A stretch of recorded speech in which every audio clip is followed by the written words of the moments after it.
Travailler. Quart de France, on fait de la location de cars. Location de cars de France. Voilà, en France. Pour la France. Pour la France, pour les clients, pour le marché français. Meachouz, Bezrat Hashem, tant que la France existera, vous pourrez continuer à travailler dans ce domaine. Voilà, bientôt, on va lui dire Sadete ou Sadetin, Hal, la baisse. Je pense qu'on va bientôt arriver à un langage différent en France.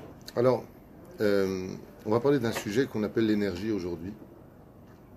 Parce que depuis que le monde a été créé, les scientifiques se posent toujours la même question. L'alliage des molécules, les cellules, tout ce que Dieu a créé dans ce monde part d'une base. Un jour, un scientifique anglais a répondu à un congrès international des scientifiques, ça s'est passé à Londres, en 1986, si je ne m'abuse, le jour où nous trouverons d'où vient la première cellule de l'histoire, nous pourrons expliquer comment exactement le monde a été créé. C'est juste savoir exactement d'où vient la première cellule par laquelle la matière se concrétise. Ils ne l'ont jamais trouvé et ne trouvent pas de moyen d'y accéder. Alors de là, on est parti à Dolly, on a fait des duplicata de cellules, on a fait ce qu'on appelle des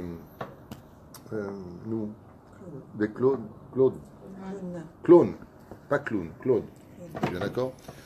Donc voilà, ils ont essayé de fabriquer, de sortir de cette énergie d'autres énergies, parce que tout ça s'appelle, comme on l'appelle dans la Kabbale, Chashmal.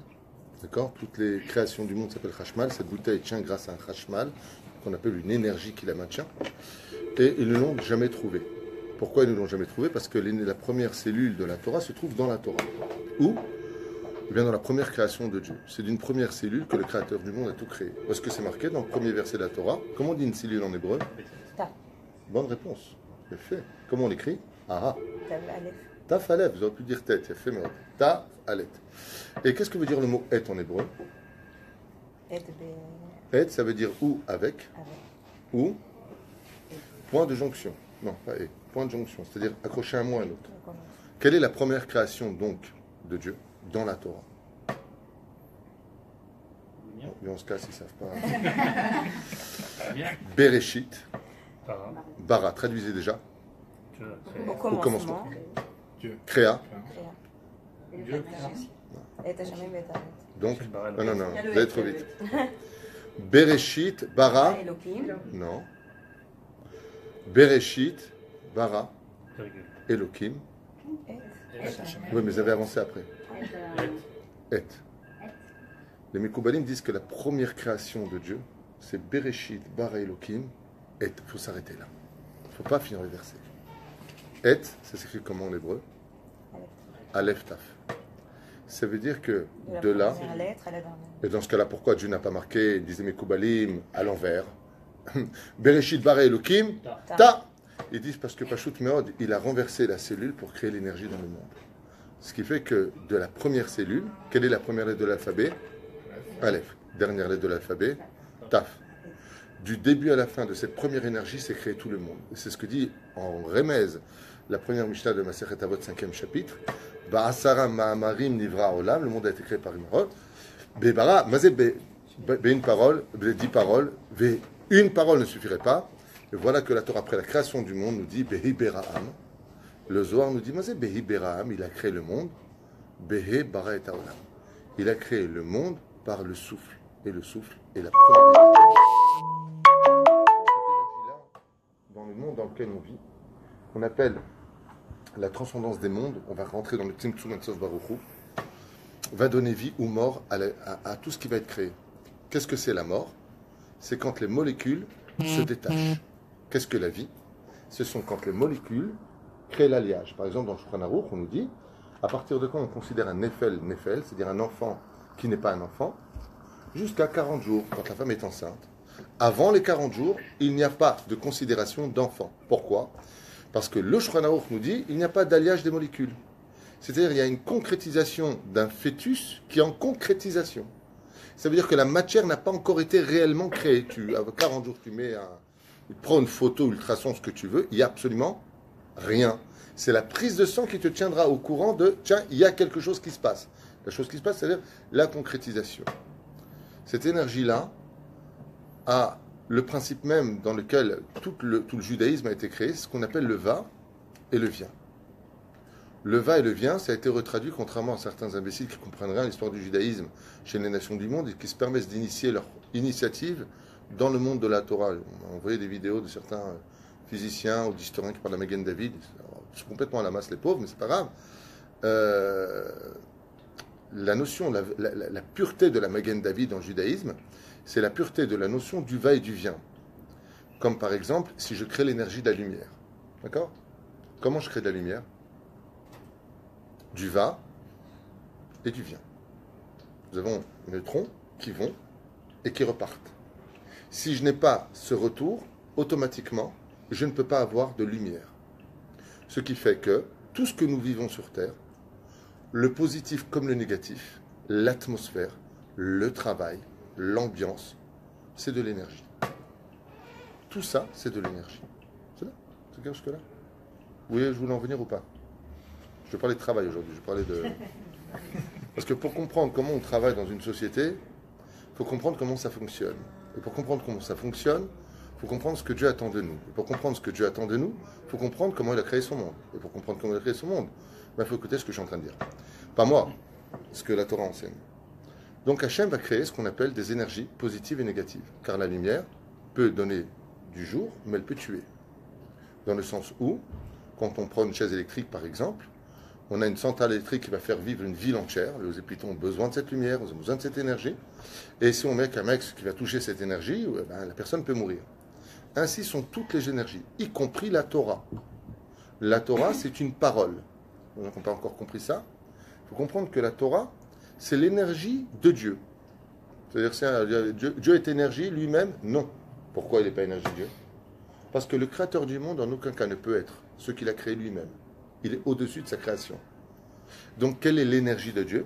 Vaïdaber Hashem el Moshe les morts. C'est une parole énergétique. Et c'est marqué noir sur blanc dans la Torah. Vaïra'u et akolot. Ils ont vu les voix. Comment tu vois des voix? Tu as déjà vu des voix? La seule qui a vu des voix, c'est Jeanne d'Arc. Elle a fini en asile psychiatrique. Mais ils ont vu des voix. Au Har Sinaï, ils ont vu l'énergie de la voix. Aujourd'hui, des Rechagav, grâce aux appareils ultra sophistiqués comme les ultraviolets, quand une personne parle, tu vois des choses. Comme par exemple, le Rav David Menaché, chez lui à la maison, m'avait montré qu'ils ont fait une expérience à la NASA et que quand ils ont essayé sur un appareil, je sais pas comment, un apporphone, je sais pas comment on appelle ça, tu sais quand tu fais dans un micro et ça fait des vagues.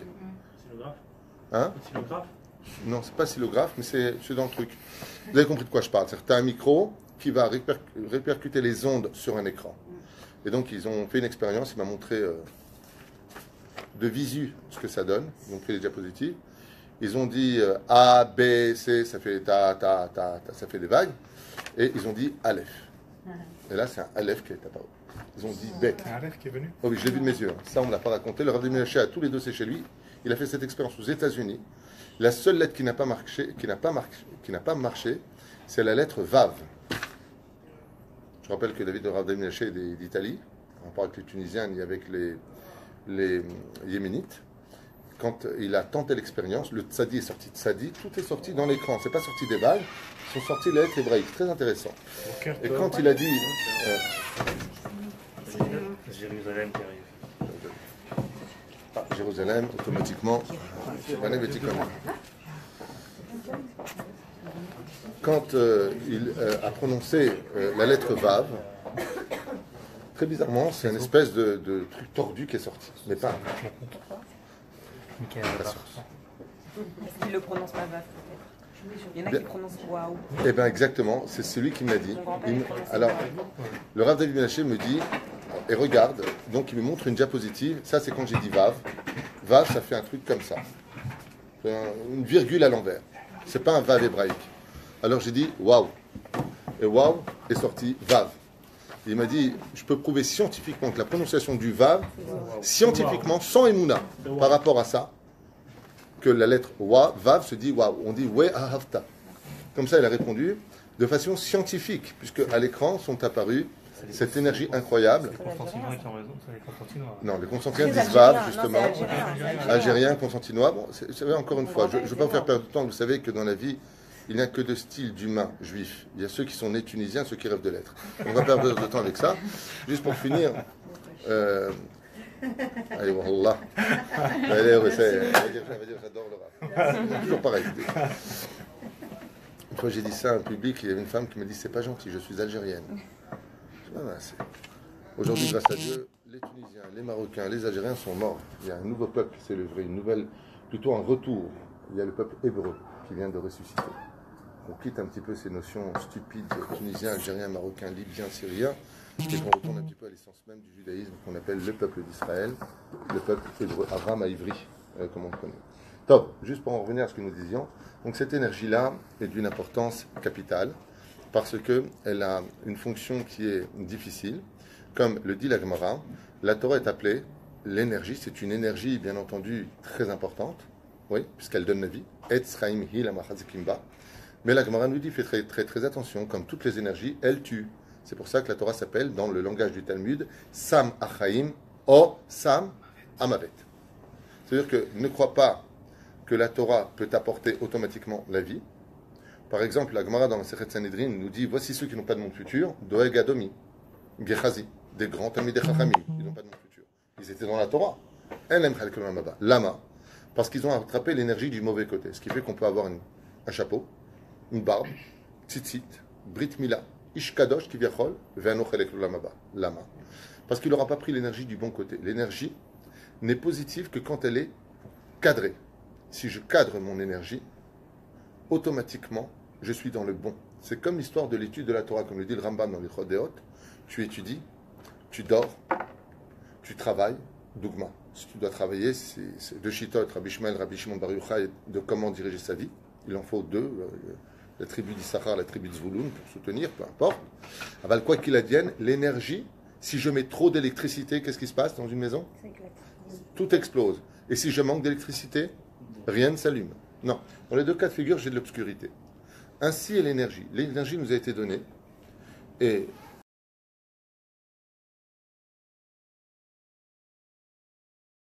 ce petit chour amical et familial, comme ça, c'est ce qu'on appelle le travail de la mesure. Comment on dit une mesure en hébreu? Bonne réponse. Donc on va tomber maintenant dans le monde des midot. Pourquoi on appelle ça le monde des midot? En français, on appelle ça des vertus. Donc, quand tu traduis en français, c'est bizarre. Les midot raot, il a de mauvaises vertus. En français, ça ne veut rien dire, parce que cette énergie va déborder de lui.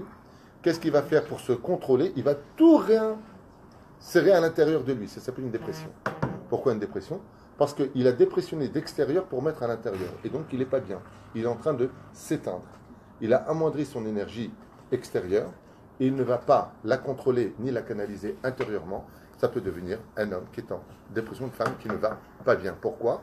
Parce que son énergie n'est pas canalisée. Le Seigneur,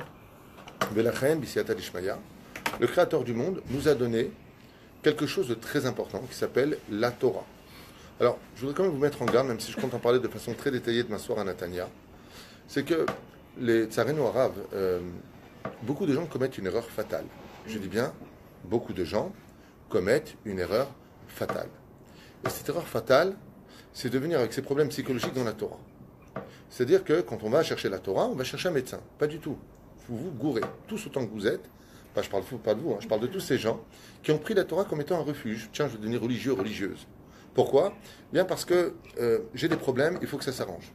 Il y a effectivement un yotse minaklal. Il y a un médicament dans la Torah, ça s'appelle la chassidoute. On base de côté parce que c'est pas ce que je vais faire avec vous. Alors, il faut savoir que la chassidoute, c'est ce qui accompagne, c'est l'énergie positive, médicamenteuse, spirituelle des problèmes psychologiques. D'accord? On peut dire ouvertement que la chassidoute a cette force de positiver les mauvaises énergies. Allez, on s'arrête là pour définir le sujet. Qu'on appelle le Baal Shem Tov, c'est pour le Minastam. Baal veut dire au-dessus. Baal, ou propriétaire, maître, si vous préférez. Ou Boel, il vient violer l'énergie négative de l'autre. C'est pour ça que les gens qui étaient en dépression, quand ils allaient voir le Baal Shem Tov, Rabbi Nachman de Breslev ou autre, vous trouvez toujours le sourire. D'où Rabbeinu qui dit attache-toi toujours au Tzadik Emet. Il suffit de voir son visage. Tu me chéris ou quoi? On regarde la Joconde, c'est plus sympa. Pourquoi tu regardes? Parce que l'énergie du Tzadik va automatiquement éclaircir et canaliser ton énergie à toi qui est en train de déborder. Alors malheureusement, les gens commettent l'erreur fatale de venir avec leurs problèmes psychologiques, venir étudier la Torah, pensant que la Torah va sortir du problème. Pas du tout. C'est pas ce que dit la Torah elle-même. Les enfants d'Israël ont répondu Naase venishma. Ça veut dire quoi Naase? Le Zohar répond, Rabbi Shimon bar Yochai, je ferai de moi un ustensile digne de recevoir la Torah. Ça veut dire qu'avant de recevoir la Torah, il faut que tu te soignes. Un pervers narcissique, un bipolaire, un fou, peu importe ce que c'est, il vient étudier la Torah, ça fera un bipolaire qui étudie la Torah, un pervers narcissique qui étudie la Torah et un débile qui étudie la Torah. La Torah ne va pas le soigner ce problème, puisque la Torah c'est du lait qui rentre dans un bol. Si le bol est sale, eh bien le lait il est quoi?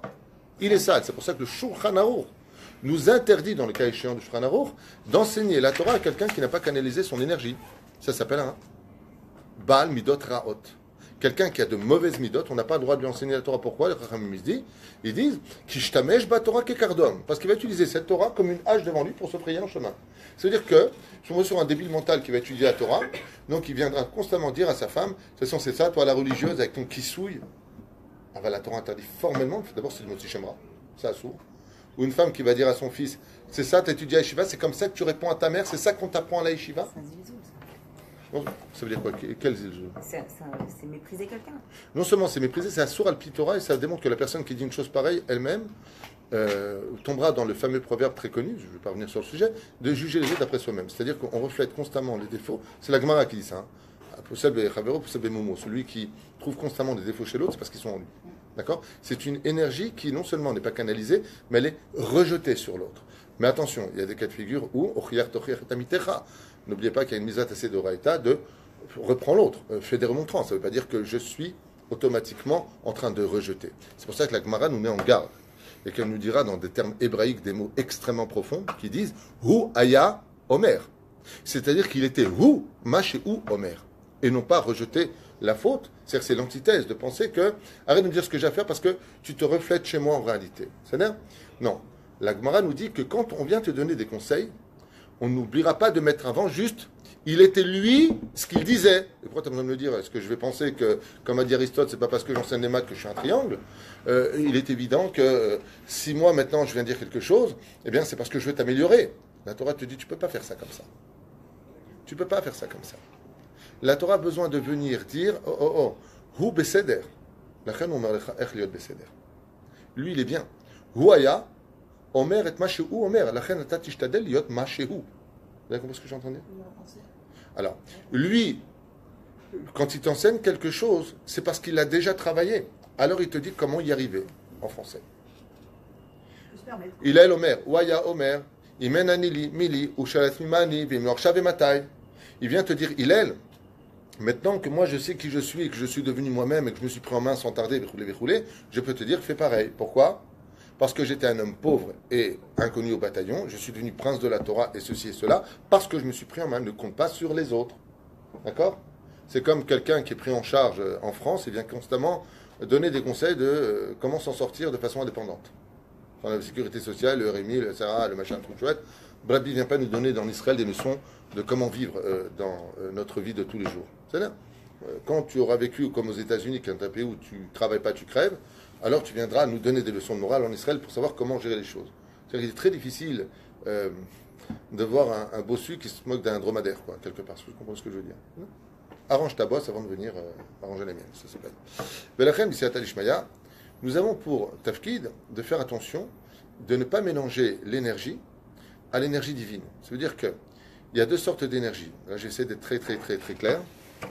C'est pas évident. Ce que j'enseigne, c'est un très haut niveau, mais avec un langage d'enfant. Le créateur du monde a créé une énergie qui s'appelle Ta. Bereshit bar Elokim, Et. Et de Et, c'est créé Hashamayim vet Haaretz. Tout s'est créé. C'est pour ça que Aleph jusqu'à Taf. Première cellule. On avait posé la question au début. Les scientifiques ont dit, le jour où on trouvera la première cellule, comment elle a été créée, on pourra dire comment s'est créé le monde. C'est marqué dans la Torah, vous cherchez partout.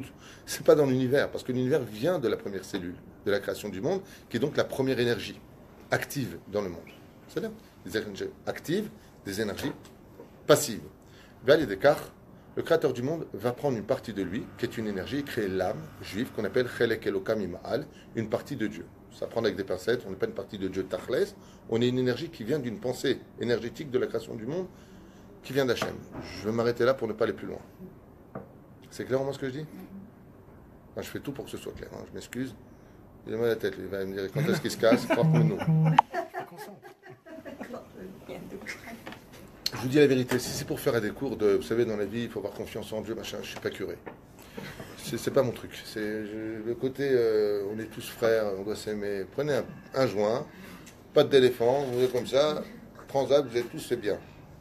Le but, c'est l'étude. La Torah est intelligente, pourquoi ne pas en profiter? Alors, je voulais dire que, quelque part, le Créateur du monde va créer des énergies. Alors, cette énergie-là s'appelle les midot. Ça veut dire que je vais créer la jalousie. Elle est importante. Sans jalousie, le monde ne peut pas fonctionner. Mais il faut la canaliser. Je vais créer la colère. Une colère, c'est très important. Puisque même Dieu se met en colère. Moshe s'est mis en colère. Très importante. Je vais créer les convictions. Je vais créer... T'as pas d'autres pommes là. Je vais créer ce qu'on appelle l'ambition. Et ainsi de suite. Toutes ces choses-là que nous avons en nous sont des sentiments, des énergies que nous devons canaliser. Toutes sont bonnes à une seule condition. Que je reste dans l'énergie positive, qu'on appelle en hébreu, en français si vous préférez pour traduire directement, Baal Midot Tovot. J'ai de bonnes midot. J'ai de bonnes midot. Il y en a un qui a canalisé ces énergies de façon négative et il l'a payé très cher. Job. Job a canalisé son énergie du mec Cool and the Gang. On est en train de lui dire, alors qu'il est conseiller chez Pharaon, on va prendre les Juifs, on va les jeter dans la gueule des crocodiles dans le Nil. Et lui, il fait, je reste calme, de toute façon, ça sert à rien de parler, tout vient d'Hachem, tout est Cool and the Gang. C'est comme le voleur, il dit, les Shem Chabel Khouarani Balikzol, Hachem Ta'azorli. Lui, qu'est-ce qu'il a fait? Il a fait un pas en arrière. Donc, il a éteint son énergie. Le Créateur du monde lui a dit, t'as quitté la ligne. La Torah, comme on dit, Mesilat Yesharim. Pourquoi on s'appelle Israël Yachar El? Qu'est-ce qu'il vient de faire? Il vient de déplacer sa droiture. Il est descendu de niveau. Qu'est-ce que fait Hachem? Il va le passer, comme dit le Rambam dans les Chod Deot. Quand tu es dans un katsé, on va passer de l'autre côté du katsé, tu vas aller à l'autre extrême. Personne n'a autant souffert que Yov. Et qu'est-ce que fait Yov dans ses 45 chapitres? Ou 46 chapitres, peu importe. Il hurle! Il arrête pas de se plaindre. Ouais, y'en a marre, Hachem, 3 amis. Hachem! Il dit, mais pourquoi tu hurles? Il dit, je hurle parce que j'ai mal. J'ai tout perdu, la femme, les enfants, le travail, la santé, la lèpre. Jure, j'ai mal. Dieu lui dit, hey, t'es en train de dire que quand on a mal, on hurle? Il lui a dit oui. Il lui a dit, ça c'est l'équilibre du monde. Si t'as pas hurlé à l'époque, quand mes enfants étaient jetés dans les gueules des crocodiles, c'est parce que t'as pas eu mal. Alors tu t'es servi faussement de ton énergie, de tes midotes, style, moi je préfère rester cool. Alors que tu aurais dû être actif, créer une énergie positive. Rester dans le centre des choses.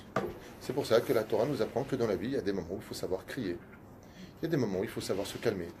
Il y a des moments où il faut se mettre en colère. Pourquoi? Quand on voit des Chilul Hashem, Hashem il dit quoi? Tu vois mon nom se salir? Prenons l'exemple. Pinchas. Est-ce que tuer un juif c'est permis? Lo tirtzach, chas v'shalom, il faut un tribunal rabbinique. Pourquoi Pinchas a-t-il une paracha à son nom? Ok, c'était pour son temps, c'est ce que tu veux, on ne peut pas prendre l'exemple sur lui. Il est Matov Manaim.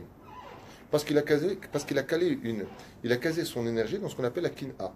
Il est jaloux pour Dieu. C'est un homme qui a canalisé la première mida que je vous ai citée, la jalousie. Elle est canalisée pour Hachem. Il connaît Dieu, il a peur pour Dieu. Et je vous donne un exemple. Qui est plutôt calme ici en général? Les Tunisiens, c'est dur d'en trouver des calmes, les Marocains encore plus dur. Les Algériens, c'est plus cool. Ok, prenons une personne normale. Il y a des anneaux aussi. Je suis tombé. Je voudrais répondre clairement. Voilà, Je suis calme. je vais répondre clairement. En général, une femme, c'est très simple. Pour l'énerver, il y a deux choses à faire. Ou tu lui dis pourquoi tu es énervé 3 fois de suite et là, elle se fâche. Même chose. Ou tu touches à ses enfants. Là, c'est tout de suite les dents qui poussent, le strident, je vais te tuer. Tu touches aux enfants d'une femme en général, la femme, elle est hèche, d'accord? Elle va pas te parler gentiment. Elle tout de suite le doigt qui se monte comme ça, l'ongle rouge qui pousse. Elle te le met sous le nez. Que ce soit un homme, que ce soit une femme. Elle est prête à mourir. Lama, Kizenogeaba, ça la touche personnellement. D'accord? La canalisation qu'on a constatée chez Pinchas, c'est qu'il a canalisé son amour pour Hachem à un tel degré qui dit mais c'est pas possible, tu touches à quelque chose qui est trop cher à mes yeux. Donc pour arrêter une épidémie de 24 000 morts, Pinchas agit en conséquence. Est-ce que Dieu le punit? Il le récompense. Mais est-ce que c'est bien ce qu'il a fait dans l'absolu? Tachles. Est-ce que c'est le chemin de la Torah? Le Hari dit t'as couché avec une Goya? Il a dit Tikkunim, Tarzor Bitchouva. Pourquoi dans ce cas-là il a reçu un salaire? Et pas n'importe quel. Pinchas ben Eleazar ben Aaron à Cohen. Mais je sais très bien qu'Aaron c'est le Cohen. Non, on veut te dire par là que ne crois pas que c'est un débile mental qui a pris un couteau en disant ah t'as fait des péchés, je vais te tuer. Non, non, c'est quelqu'un qui aimait le shalom, qui poursuivait le shalom et qui était complètement canalisé dans sa kin'a. Son énergie étant équilibrée, ce qu'il a fait, c'est d'Ergamour. Mais ça, il n'y a que Dieu qui le sait. Donc nous, on va avoir besoin de Parshani pour comprendre comment se fait-il qu'un acte de Kitsonut, un acte aussi dur que le sien, peut-il être considéré comme étant un acte positif? La preuve en est. Si Pinchas était si positif que ça, pourquoi n'est-il pas le leader après Moshe Rabbeinu? Bah, t'es génial. Tu fais même ce que Moshe n'a pas pu faire. Donc pourquoi ne pas prendre Pinchas? Réponse, c'est la Kitsoniut. Lui seul a été canalisé. Il n'y aura pas deux parachats de Pinchas. Il n'y en a eu qu'un dans l'histoire. La reine, c'est un cas d'exception qui vient nous montrer que d'aller jusqu'à la colère, jusqu'à tuer, jusqu'à n'a été valable que dans quel sens? Pour comprendre comment Hachem a pu lui dire Benatatilo Beriti Shalom et la Kuna Tolam. Oh, quel salaire tu lui donnes? Réponse très simple. Le 7e Teilim, 10e verset, nous dit Hachem Bochelem Vaklayot. Le créateur du monde sont le cœur et les reins de l'homme. Le créateur du monde a observé immédiatement pourquoi tu as fait ça. Quand il a vu que sa colère était canalisée et que de les avoir tués était fait comme quelqu'un qui va très bien, quelqu'un d'équilibré mais qui dit que je suis désolé comme un médecin, tu vas le voir, j'ai un tout petit problème, vite, préparer la salle d'opération, Chazve Shalom, on le rentre, le mec il prend un scalpel, c'est mieux, j'apprends plein des cutters. Un scalpel, il opère, tu me dis, c'est un malade, celui-là, je suis venu te voir prendre un petit bobo au ventre, il me rentre j'ai besoin de te guérir. Le médecin n'est pas fou. Il a canalisé son expérience, ses sciences, son savoir, il va te sauver la vie. Pinchas a sauvé la vie au peuple d'Israël. Puisque sans Pinchas, il y aurait une klaya klalit chas v'shalom de l'entité du peuple d'Israël, c'est-à-dire une extermination du peuple d'Israël, il a su l'arrêter comme un médecin. Hachem a vérifié, c'est vraiment parce qu'au niveau psychologique, quand tu vois un mec un scalpel dans les mains, c'est pas forcément un médecin, ça peut être aussi un débile mental, un mec de Daesh ou un sadique, ou un terroriste, d'accord? Comme on fait Ahman là-bas dans les camps de concentration, où ils opéraient des femmes sans les endormir avec des scalpels pour faire et vivre des expériences. Ce sont des débiles mentaux. Mais les actes, les gestes sont les mêmes. Qu'est-ce qui va définir ce que je suis, ou un fou, ou un médecin? L'intention de mon acte. Et ça, il n'y a que Dieu qui le connaît. Si je prends un scalpel et que je coupe un corps, je suis quoi d'après vous? Vous ne pourrez pas le savoir qu'à une seule condition. Quelle est mon intention? Si mon intention c'est de faire mal, je suis un sadique. Pas de sadique, sadique. Si mon intention c'est de le guérir, même si je fais mal, c'est que je suis un médecin. Ça veut dire que je veux lui sauver la vie. Mais l'acte en lui-même ne change pas. Ce qui fait que si on regarde l'acte, tachles, sans l'énergie mise dans l'accomplissement de l'acte de Pinchas, Dougma, c'est un fou. C'est quelque chose que la Torah, comme c'est marqué, celui qui tue intentionnellement, qu'est-ce qu'on fait? Lapidation. On devrait lapider le mec, selon la Torah. Mais pourquoi on ne le fait pas et que Dieu dit, oh, Kalakavod, Charkoach, et il va, comment dire Hachem, c'est le fils d'Aaron Cohen qui est Oev Shalom, Berodev Shalom, Oev et Abriot, Korvan Torah. C'est quelqu'un de hyper positif. La Torah vient nous dire, Pinchas, il a les mêmes midot que Aaron. La preuve en est, s'il était un Cohen qui n'aime pas quelqu'un dans le Tzibour, Al-Pi Alacha n'a pas le droit de faire Birkat Kohen, il sort de synagogue. Par exemple, moi je suis Cohen, je suis fâché avec quelqu'un d'ici. On est en pleine prière de Shacharit, je n'ai pas le droit de faire la bracha. Si je fais bracha, c'est bracha al-Vatala. Pourquoi? Parce que la bénédiction du Cohen se finit par Israël, je viens vous bénir avec amour. Tu n'as pas le droit de mentir. Donc l'énergie, si elle est renvoyée par positif, ça veut dire que moi d'un côté, je viens de sortir le mot ahava, mais qui s'accompagne avec toi je t'aime pas, donc c'est deux directions positives et non pas de retour, automatiquement j'ai créé un ketzer. La birkat Kohen ne sert à rien. Ça sert à rien. Pourquoi? Parce que si je ne suis pas capable d'aimer l'autre, mon énergie revient vers moi.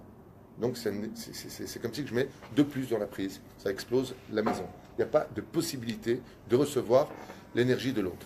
D'accord? On donne un exemple sur l'énergie.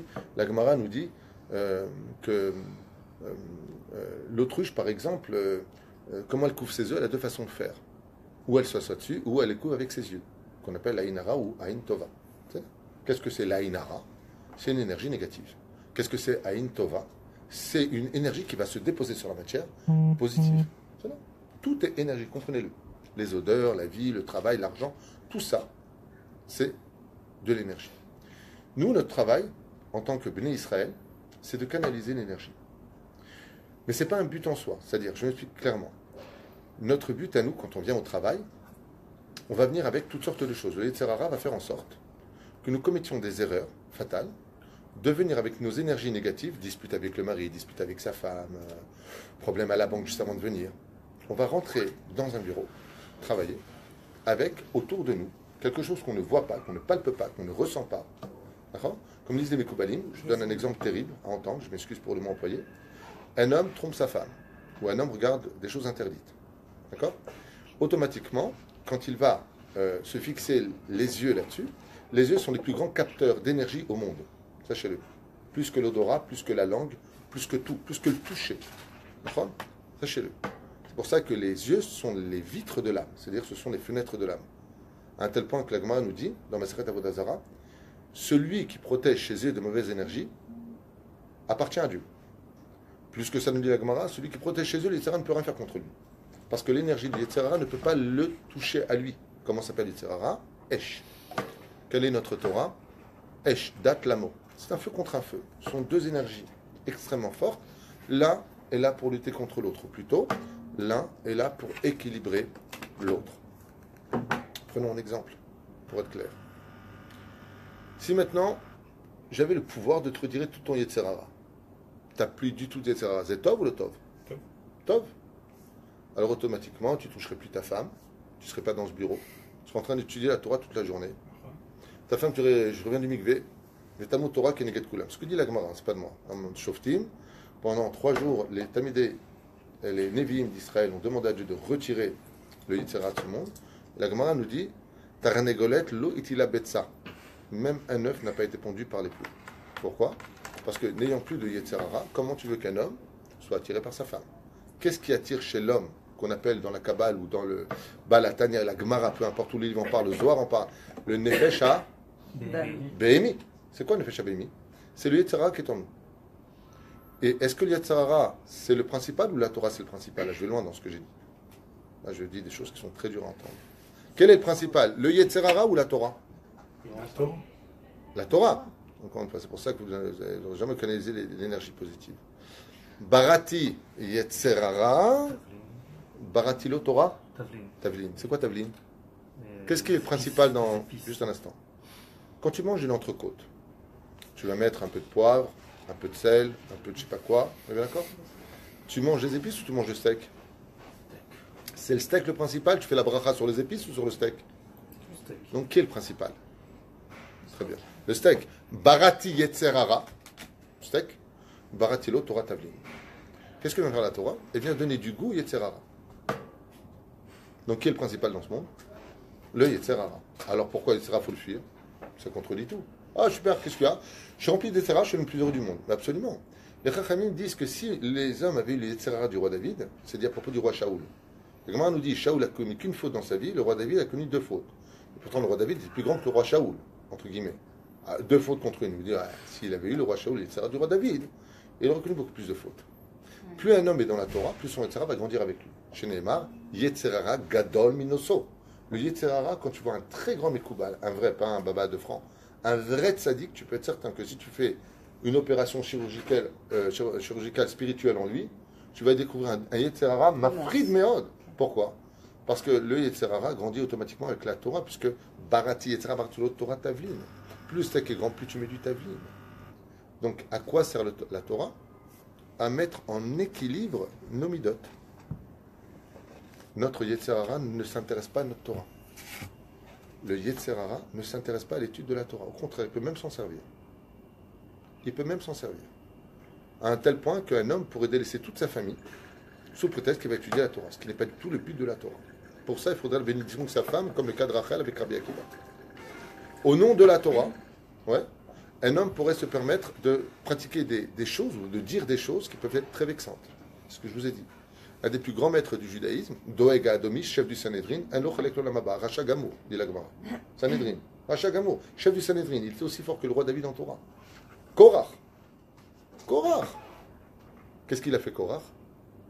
Il n'a pas su tenir son Yetzer Hara. Le Yetzer Hara, c'est ce qui nous permet de vivre. Tu vas comprendre. Pourquoi tu travailles? Pour gagner ma vie. Pourtant, c'est pas marqué qu'à Rosh Hashanah, ton argent sera fixé. Si on travaille, c'est parce qu'on manque de bitachon. Pas de rapport avec l'Aïmouna. L'Aïmouna, c'est un degré inférieur. Qu'est-ce qui te permet aujourd'hui de te lever, de vouloir réussir dans la vie? De vouloir acheter une maison aussi pour tes enfants, d'évoluer. C'est que du Yetzer Hara. Comme ça dit Rabbi Meir Balanes. C'est pas de moi. Donc le Yetzer Hara, il est positif ou pas? Il va créer la jalousie. Il va créer l'ambition. Il va créer que Banette va se lever à 4h du mat pour aller faire du pain. Il va créer tout ça. Mais pourquoi tu veux qu'il se lève? Parce qu'on a un Yetzer Hara qui va nous pousser vers un extrême. La Torah vient nous dire Tikba etim la Torah, Habibi, étudie la Torah. Rééquilibre ton Yetzer Hara. Les mains d'Avardomé. Si j'ai les rênes de mon cheval va m'emmener là où je veux. Si je perds les rênes de mon cheval, c'est moi qui suivrai mon cheval. Vous voyez ce que je veux dire? Ça, on le retrouve au trait de caractère, excusez-moi juste un instant. Ce que je veux dire est un peu bizarre peut-être à entendre, mais tu retraceras ces traits de caractère à travers le chien, puisque dans la Kabbale, le chien est considéré comme étant le Yetzer Hara. C'est là sans rentrer dans les détails. Il y a deux façons de sortir son chien. Il y a celui qui emmène son chien là où il veut, et il y a celui qui suit son chien. Vous voyez la différence? Vous savez? La Torah, le mot Torah vient du mot Le'arot, montrer du doigt le chemin à suivre. Ce qui fait que je prends mon Yetzer Hara, je vais selon le chemin de la Torah, je sors mon chien, et mon chien me suit là où je veux aller. Je n'ai pas de Torah, je suis mon chien. Mon chien veut à la droite, je vais à droite. C'est-à-dire que l'homme descend au niveau où l'énergie qui va le diriger, c'est un animal. Il descend, ce qu'on a fait, Nefesh Abehemi, Sholetet ou Mesakseget Alav. Le côté animal de l'homme va l'emporter sur lui. Ces pulsions qu'on appelle ne seront pas contrôlées. Ces pulsions ne seront pas contrôlées. D'ailleurs, vous voyez, quand vous allez voir un shlom bayit et qu'il y a des problèmes de shlom bayit, même ma femme qui, des fois, dit bon, à la femme, le mec, il la regarde plus, fais-toi belle, fais-toi guichante, c'est d'exciter en lui quelque chose. Ça s'appelle quoi? Celui qui excite, c'est un mec. Etc. Joue avec cette notion pour pouvoir, d'ailleurs, quand un homme ne regarde pas sa femme, la femme se sent mal. Ma péroucha d'ava, elle se sent diminuée. Donc on a besoin pas de Yetzer Hara. Heureusement qu'on a du Yetzer Hara. Comme dit Avraham Avinu, les tzadikim ont tué leur Yetzer Hara, moi j'ai fait faire tchouva. Le plus haut degré, dit Rabbi Nachman, c'est pas tuer son Yetzer Hara, surtout pas chas v'shalom. Il faut qu'on ait du Yetzer Hara. Seulement, il faut lui faire tchouva. Il y en a un qui a très bien réussi, et il va marquer l'histoire du but d'Israël. Comment s'appelle-t-il? Comment s'appelle le Yetzer Hara qui a béni Yaakov? Bilan. Non, pas du tout. Yaakov se bat contre un homme. D'abek Ish Imo. C'est l'ange de qui? De Esav. Les Chachamim disent, il s'est battu contre le Yetzer Hara. Il dit, bon, c'est bon, tu m'as battu, lâche-moi les baskets. Il dit, non, je ne peux pas m'arrêter là. Bénis-moi. Alors il dit, le Gra Odjimcha Yaakov, qui est Israël, qui s'arrêta et Melokim. Ton nom ne sera plus Yaakov, l'homme tordu, mais ton nom sera Israël. Qui le bénit? D'où nous, les Juifs, on porte le nom d'Israël, je t'en supplie. Gabriel? Non. Michael? Non. Uriel? Non. Raphaël? Non. Shrinatel? Non. Shrina? Le. Shrena? Le. Ashkun? Le etc. Qui nous a béni? Le Satan. On porte le nom donné par le Satan. C'est ouf. C'est cet ange-là, des forces du mal, qui va dire Charkor, Kolakar. Et pourquoi? Il lui dit parce que je n'ai pas réussi à te dépasser. Tu as équilibré le monde des Midot. Tu es Yachar El. Im Lavan Garti, Vet Torati Shamarti. J'ai fait Tariag Mitzvot tout en étant avec lui. Qu'est-ce qui permet de rester un tzaddik? Rester dans le monde des Midot. Si j'y arrive au niveau psychologique, je deviens quelqu'un de parfait. C'est-à-dire que je ne fais pas d'amalgame dans ma tête. Je peux tout à fait aller au travail, laisser mes soucis juste derrière la porte. C'est ce qu'il faut faire. Je rentre à l'intérieur. Quand je rentre dans ce bureau, je suis payé à l'heure. Automatiquement. Je tiens à vous dire, je n'ai pas du tout été appelé pour parler de ça. Je parle de ça parce que c'est ce que je ressens. D'accord? Il m'a appelé, je ne connaissais pas ce monsieur, ni le monsieur à côté. Il m'a dit, écoute, tu viens, tu parles de ça. Il n'y a pas d'ambiguïté au niveau de l'esprit. C'est bien d'être clair dans ce domaine. Mais quand tu viens et que tu as un bureau, tu viens, tu es payé à l'heure. On te paye pour un travail précis. Tout comme vous, si demain vous êtes patron, vous aurez la même chose. Imaginez que la personne soit constamment au téléphone en train de régler ses problèmes pendant les heures de travail. Vous, il n'y a toujours la même chose, il n'y a que celui qui paye qui sait de quoi je parle. Mais je veux dire par là qu'il y a un moment ou un autre, on va te dire, écoute, calme-toi, t'es pas bien, rentre chez toi et reviens quand tu seras mieux. En réalité, quand tu seras équilibré. C'est-à-dire que si tu viens avec tes énergies négatives, alors tu auras un problème. Qu'est-ce que je fais en général quand je fais du consulting pour les bureaux? J'ai souvent en personne, il peut arriver des fois qu'une Chazé Shalom, le mari lui dit, sa femme ou la femme dit à son mari, divorce. Évidemment, le divorce aujourd'hui, c'est devenu une mode. Tu fais dans la vie demain, je ne sais pas, peut-être du divorce. Non, peut-être pas. Hein, je pense. Ah, toi, non. Non. Voilà. Donc, on va dire non. OK? Donc, la personne va... une mauvaise nouvelle, un truc dur. La mashkanta n'a pas été acceptée. Donc, tu rentres à ce moment-là, il est 9h du mat, tu claques des dents, tu montes le son. T'es mal quand tu ouvres la porte. Dans ce cas-là, il va falloir canaliser son esprit. Qu'est-ce qu'on fait? Si on est quelqu'un de Torah, c'est-à-dire qu'on ne porte pas stam, un chapeau de décoration ou un kissouille de décoration, qu'on est ce que l'on représente, on tape à la porte, on dit voilà, j'ai besoin d'une heure, je ne suis pas bien, je ne vais pas donner l'énergie qu'il faut. Plus que ça, pourquoi? Les sages nous disent quand tu rentres chez un Tunisien, par exemple, une fois je suis revenu chez ma mère à Belleville, Eligel, d'accord? Ah, t'as été voir ta mère? Je dis comment tu sais, tu sens l'huile. Un Tunisien, c'est comme ça. Vous savez qu'un Tunisien, d'abord, il met 2 bouteilles d'huile dans la marmite, après, il réfléchit à ce qu'il va cuire dedans. Donc, non, mais c'est pas une blague, hein. Je dis pas ça pour rigoler. C'est pas une blague. Je crois que tu vois ma mère 2 secondes, je suis sorti de la boutique. Ah, t'as vu ta mère? Je dis comment tu sais? Elle m'a dit, tu sens l'huile. Tu rentres dans une parfumerie, tu ressors, même si t'as pas touché le parfum, tu sens le parfum. Ça veut dire que l'ambiance est imprégnée d'énergie. Quand je rentre dans ce lieu-là, quand j'interviens. C'est quoi ça?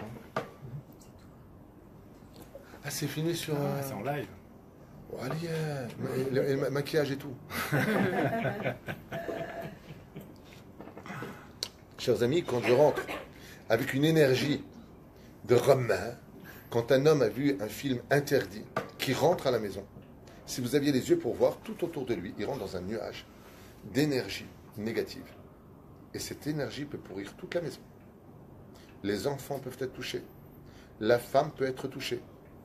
Toute l'ambiance devient sombre à la maison, il n'y a aucune raison. Et entre nous, vous le sentez. Vous avez des personnes qui sont les élèves de Bil'am, Aïn Ra, Gaftani, Kaasani, ouais. Ils rentrent quelque part, t'as une remane. Et tu ne sais pas pourquoi. T'as une remane qui est là en face de toi, il y a des gens, ils vont dégager, c'est pas une blague, des énergies négatives. Ils t'ont rien fait. T'as rien contre eux. C'est bleed. C'est bleed. Tu sais pas pourquoi. Il est là, j'aime pas. Je sais pas. J'ai pas de raison.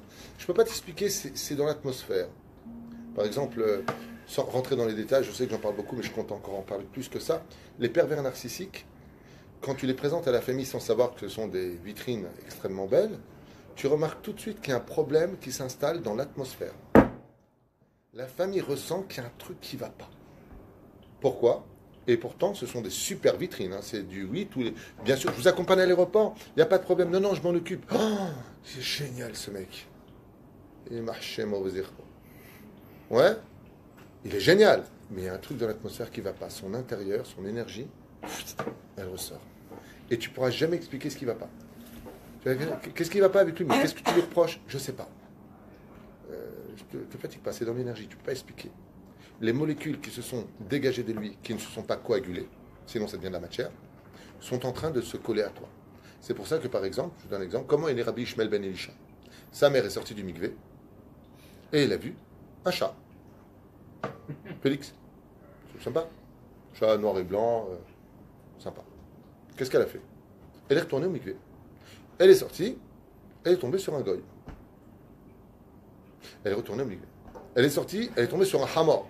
Elle est retournée au mikvé. À la fin, quand elle est sortie du mikvé, après je ne sais pas combien, maintes fois, elle a mis sa cape jusqu'en bas et a marché en regardant uniquement à l'aller. Quand elle est tombée enceinte de cette nuit-là, est venu Rabbi Ishmael ben Elisha, Cohen Gadol, celui dont la Gemara appelle le fils de Dieu. Comment? La Gemara dit, mais comment cette femme a pu avoir un fils aussi positif? Elle l'a entouré d'une énergie où les yeux n'ont pas capté d'énergie négative. Parce qu'un chat, c'est un médougma. C'est bête à entendre. À notre niveau, à nous, c'est débile. Tu dis ça à un mec en 2017, va à l'hôpital psychiatrique. En attendant, tu t'appelles pas Rabbi Ishmael ben Elisha, on ne parlera pas de toi en 2018, tellement il y a plus de 2500 ans. Résultat des courses, cette énergie a été gardée. On a une autre femme qui est tombée enceinte, Baruch Hashem, qui a eu un enfant dans son ventre du nom de Rabbi. Rabbeinu Akadosh, Rabbi Yehuda Anassi. Mais la Gemara te dit, oh, temps mort. Comment il a pu devenir le plus grand, le unique? C'est que Rabbi Yehuda Anassi, c'est le seul dans l'histoire juive qui n'a pas eu son équivalence. Enfin, Moshe, il y a eu Korah, David, Doeg Adomi. C'est-à-dire, chaque génération, il y a toujours un contre l'autre. On n'est jamais unique. Le seul qui a été unique, c'est qui? Le seul qui a été unique, c'est Rabbeinu Akadosh. Rabbi Yehuda Anassi a été unique. La Gemara pose la question, elle dit, mais elle va écrire de... Je vais comprendre ce que je dis, on parle de Gemara quand même. Sa mère, du jour où elle est tombée enceinte, est partie s'enfermer dans un petit midrash. En haut, Ezrat Nashim, elle est partie s'installer là-bas, avec paille dans le coca, avec la petite rondelle de citron, ce que tu veux, et elle caressait son ventre. Et pourquoi Beth Midrash? Parce que là-bas, il n'y avait que des Talmidei Chachamim qui parlaient de Torah. Elle a pris son ventre pour la concrétisation de l'enfant, et elle a baigné dans une énergie de Torah. L'enfant est sorti, Kulo Torah, Rabbeinu Akadosh. Comme ça dit la Gemara. Mais si, Chaz Shalom, tu viens et que tu es enceinte, et que tu te retrouves dans une famille qui constamment se critique, du Lachon Hara toute la journée, l'enfant, tu peux être certain qu'il sera un bal Lachon Hara. Parce qu'il a été imprégné. C'est pour ça qu'on dit, oh, il est Rachava, oh, il est Shreno. L'énergie qui va s'en dégager, l'enfant va être touché. Hier, on m'a posé la question pour Sandak. Est-ce que c'est important le Sandak? Le Sandak va donner toute son énergie positive ou négative telle qu'il est, il va le donner à l'enfant. Il va lui transmettre cette énergie. La reine, il faut canaliser nos énergies. La jalousie, par exemple, c'est quelque chose de positif. Car si je ne suis pas jaloux d'un enfant qui a déjà fini Baba Metzia, Baba Kama, Baba Shidi, je ne vais pas évoluer dans la vie. Si je ne suis pas jaloux de vouloir moi aussi faire ma alliance en Eretz Israël et d'acheter mon terrain en Israël, d'avoir ma maison en Israël, alors je n'aurais pas de raison d'évoluer dans la vie. D'ailleurs, ça dérangerait de moi. Tu n'as pas d'ambition, tu n'as pas envie d'évoluer, tu n'as pas envie de... Mais si cette jalousie, Chazvé Shalom, c'est constamment remettre l'autre en question en disant de toute façon, j'ai pas de chance, de toute façon, celui-là. Donc, automatiquement, Avera, dit la Mishnah, Goreret Avera. Le péché entraîne, le péché, je n'aime pas parce qu'il est péjoratif à entendre, mais la défaillance entraîne la défaillance. Et résultat des courses, les Chachamim nous disent celui qui est jaloux, automatiquement perd ce qu'il aura lui aussi. Et pourquoi? Parce qu'à force de mettre ton énergie chez l'autre, tu lui donnes ton énergie. Le seul perdant de la jalousie, c'est celui qui est jaloux.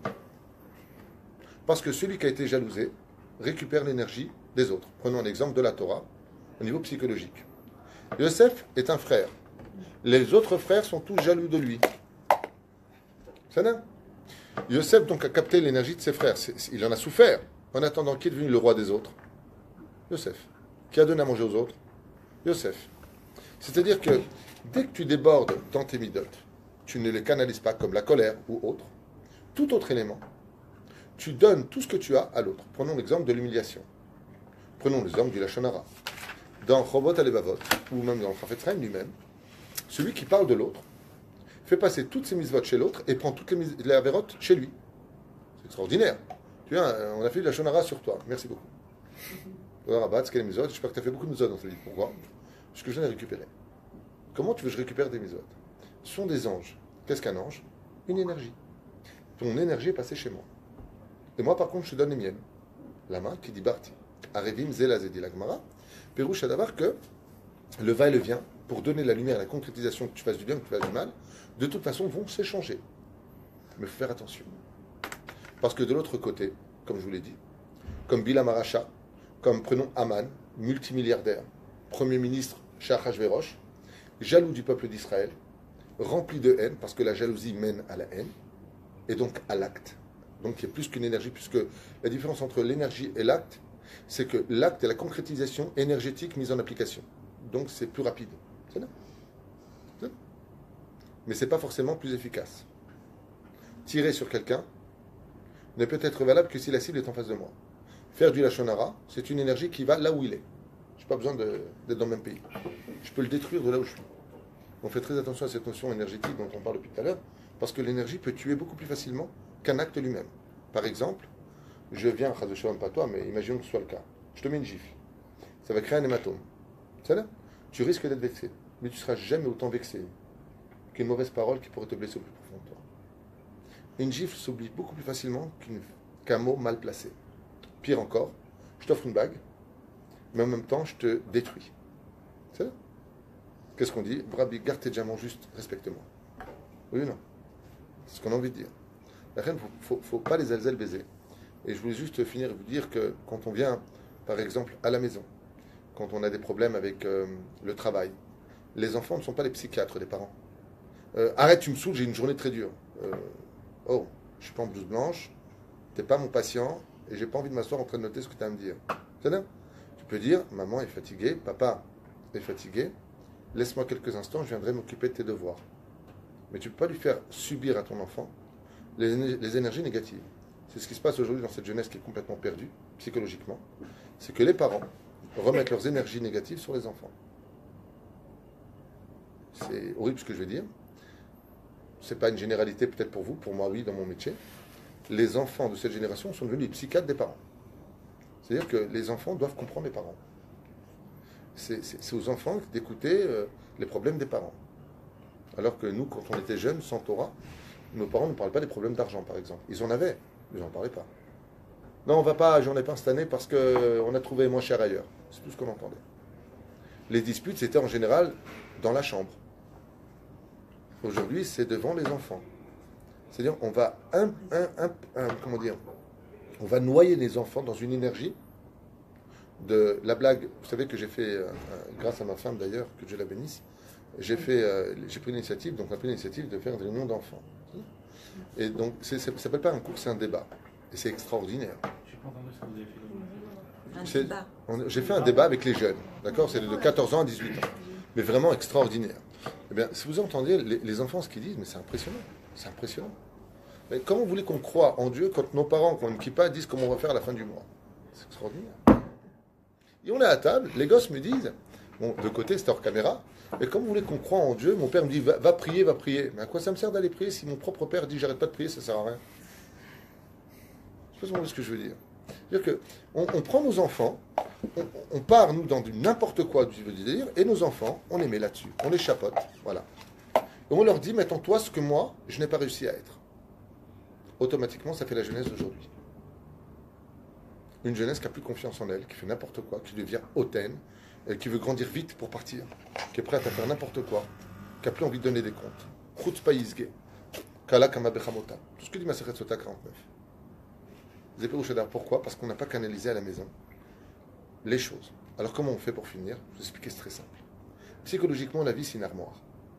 C'est le minastam que les armoires de bois, c'est le Etzadat. J'avais fait un cours sur le secret du ménage de Pessah, qui relie un petit peu cette psychologie mise en application. Car comme je l'ai dit encore à ma femme tout à l'heure dans la voiture, la Torah, si elle ne s'accompagne pas de psychologie, de pédagogie, il ne faut pas l'enseigner.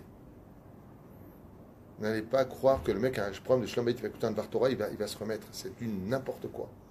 On ne déplace pas le problème, on ne le met pas chez l'autre. On le soigne, on le déracine, on l'arrange. Comment on fait? C'est très simple. Quand j'ouvre mon armoire, alors on a des chemises, on a des pantalons, on a des chaussettes, des slips, on a des t-shirts, on a le chapeau, enfin peu importe. On a toutes sortes de choses, on a les cravates. Imaginez maintenant que je prends mes cravates, mes chemises, mes slips, mes tzitzit, mes pompes, mes chaussettes, la totale, ma ceinture, je mets tout dans une seule étagère, comme ça. Je vais poser et je ferme l'armoire. Qu'est-ce qui va se passer dès que je vais avoir besoin de quelque chose? Ça va m'énerver tout de suite. Je vais tout prendre, je vais mettre par terre parce que je vois rien. Ça me saoule. Voilà exactement ce qui se passe dans la tête. C'est-à-dire que si je ne suis pas capable d'être au travail quand je suis au travail, si je ne suis pas capable d'être un papa à la maison quand je suis le papa, si je ne suis pas capable de fermer la porte au travail dès que je sors du travail, je ne suis plus dans le travail. J'ai fini mon travail, je me donne rendez-vous avec moi-même. Aujourd'hui, j'ai une belle journée. Arshav, Makor Arshav, Ani Veishti. Maintenant, Mincha. Quand je suis dans Mincha, je ne suis pas Asem, Sefatat Iftar ou Fiagi de la banque à Poalim. Non, je ne suis pas dans la banque à Poalim, je ne suis pas dans la banque discount. Je suis devant Hachem.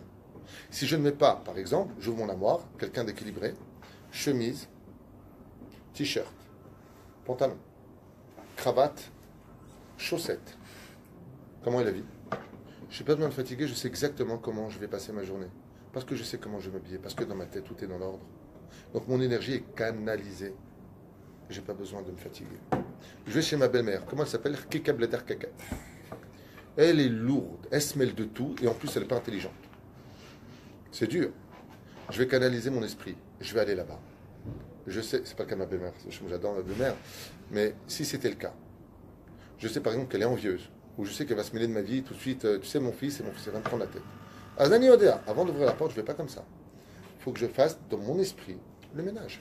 Je vais canaliser mon esprit, sachant que cette personne a un problème d'identité, elle est veuve, dans son cas elle, que son fils, elle aurait bien voulu récupérer, mais elle sait que c'est le chemin qu'il faut, qu'il se marie. Donc, le peu de temps que je vais passer cette journée de 25 heures de Shabbat là-bas, je sais qu'elle va me piquer constamment. Je ne peux pas demander à un nain de me prendre une boîte de conserve à 2 mètres de hauteur, donc je vais canaliser la personne. Donc je ne vais pas m'énerver. Je vais jouer à Nachon, vous avez raison. Baruch Hashem, j'ai eu beaucoup de chance. Je ne vais pas être hypocrite, mais je ne veux pas rentrer dans son énergie négative. Sinon, ça va exploser. Et Shabbat sera perdu. C'est pareil pour le travail, c'est pareil pour tout. Une fois, je me souviens, sur le parking, quand on habitait à Chayatim, j'ai une personne qui m'a un peu agacé, puis qui m'a encore agacé, puis qui m'a encore agacé. Puis à un moment, j'ai presque failli perdre patience, mais je me suis contrôlé et je suis monté à la maison. Quand je suis monté à la maison, je vais voir la porte, c'est un vendredi. Et non, c'était un soir, pardon. C'était un soir, vendredi c'est autre chose. Et donc c'était un soir, et je suis rentré à la cuisine, tu étais sur la droite dans la cuisine, et je t'ai dit, on ne se parle pas maintenant. Je suis un petit peu remonté, j'ai peur de mal te répondre. Laisse-moi 10 minutes. Donc ma femme, bien entendu, qui respecte tout ce que je dis, vient après 1 minute. Ah oui, c'est une femme. Une femme, 10 minutes, c'est une éternité pour elle. Elle me dit, qu'est-ce qui s'est passé? J'ai éclaté de rire, je sais pas si tu te rappelles, je suis assis sur le fauteuil. Et je dis 10 minutes, laisse-moi canaliser ma colère, parce que je ne veux pas mal te répondre, tu y es pour rien. Et malheureusement, c'est pas ce qu'on fait. Nous, ce qu'on fait, quand on rentre avec de la colère, on n'est pas content, eh ben, ça va se ressentir à la maison, dans le travail, avec sa femme, avec son mari. Et d'un coup, il faudra me comprendre que de toute façon, j'en ai marre. De toute façon, toi et moi, on n'a rien à faire ensemble. Oh. C'est pas ça du tout le truc. J'ai jamais eu de chance parce que le mec, on lui a refusé un truc. Mais je rêve.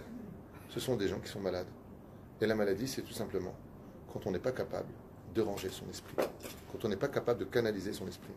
Vous avez remarqué quand on ouvre une centrale, je ne sais pas comment on appelle ça en français, tu sais, tu ouvres le tableau électrique. Vous avez vu, je parle vraiment des très très grosses sociétés, d'accord? Vous avez des milliers de fils. C'est impressionnant quand tu ouvres là-bas. Tu as l'impression que c'est n'importe quoi. J'ai vu ça d'FK hier au bureau. Ça, au-dessus, là, il y a plein de fils pour chaque poste. Plein. Voilà, c'est ça. Encore, ça, c'est un peu petit. Alors, il y a des trucs, tu les vois, tu dis, oh, c'est quoi ce balagan? Eh bien, ça paraît être un balagan, mais vous avez remarqué qu'il y a des couleurs. Et qu'en réalité, tout marche. Parce que même si d'extérieur, ça paraît être balagan, bon, enfin, tout marche, ça dépend, mais quoi qu'il advienne, eh bien, chaque chose est à sa place. C'est parce que c'est à sa place que tout le système peut fonctionner. Si ce n'est pas à sa place, tout le système s'arrête. L'un va toucher l'autre et tout le système se dérègle. La main. Parce que c'est comme ça dans la tête d'un homme. C'est comme ça dans la tête d'une femme. La Torah ne peut exister que chez des gens qui canalisent leur midot. Faisons de nous des ustensiles dignes de recevoir la Torah. Si on arrive à canaliser notre colère, notre jalousie, nos ambitions, notre vie, et d'être capable d'abord de remercier Hachem pour ce qu'il nous a donné, de voir, de manger, d'exister, de vivre dans cet extraordinaire pays qu'est le pays d'Israël, de dire Toda Lael Ishtabbar Shemolad. Waouh! D'être capable de se rendre compte qu'on pourra avoir mieux. Mais on peut avoir mieux que quand on a d'abord notion et conscience de ce qu'on a dans les mains. Et d'avoir confiance en Dieu. Et la jalousie, c'est quoi? La jalousie, de façon un petit peu vulgaire, c'est quand on estime que Dieu ne fait pas ce qu'il faut. Vous voyez, pourquoi toi t'as, moi j'ai pas? C'est-à-dire que Dieu ne fait pas bien son travail. Si automatiquement je pars à la source énergétique, c'est-à-dire le créateur de l'énergie, si j'estime que lui qui est derrière l'énergie positive du monde ne fait pas ce qu'il faut, automatiquement, qu'est-ce que j'ai touché? Toutes les énergies qui vont s'en suivre. Donc la jalousie va mener à la haine au soupir, le soupir à la fatalité. Et on devient Raman. On devient une rasra à vivre pour soi-même. Si tu veux dans la vie, je rasra professionnel. Je suis quelqu'un de négatif. Le problème, et je finirai juste avec ça, chers amis, parce que je ne vais pas vous prendre trop de temps dans le travail, le seul problème et drame de tout cela, c'est que l'énergie est un aimant. L'énergie, c'est un aimant. On dit en français, qui se ressemble, s'assemble. Qui se ressemble, s'assemble. C'est le domaine des molécules énergétiques. Je m'explique. Si je suis négatif, je vais attirer chez moi toutes les négativités énergétiques de la rue. Je vous donne un exemple. Une fois, le Beth Yosef, Rabbi Yosef Karo, s'est retrouvé face à une question que son maître lui avait posée.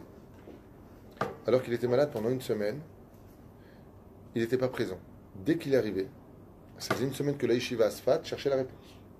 Dès qu'il est arrivé dans la pièce, il a donné la réponse. Et son rab le regardait en lui disant, ça fait une semaine que tout est ta Yeshiva cherche, toi tu rentres et tu donnes la réponse.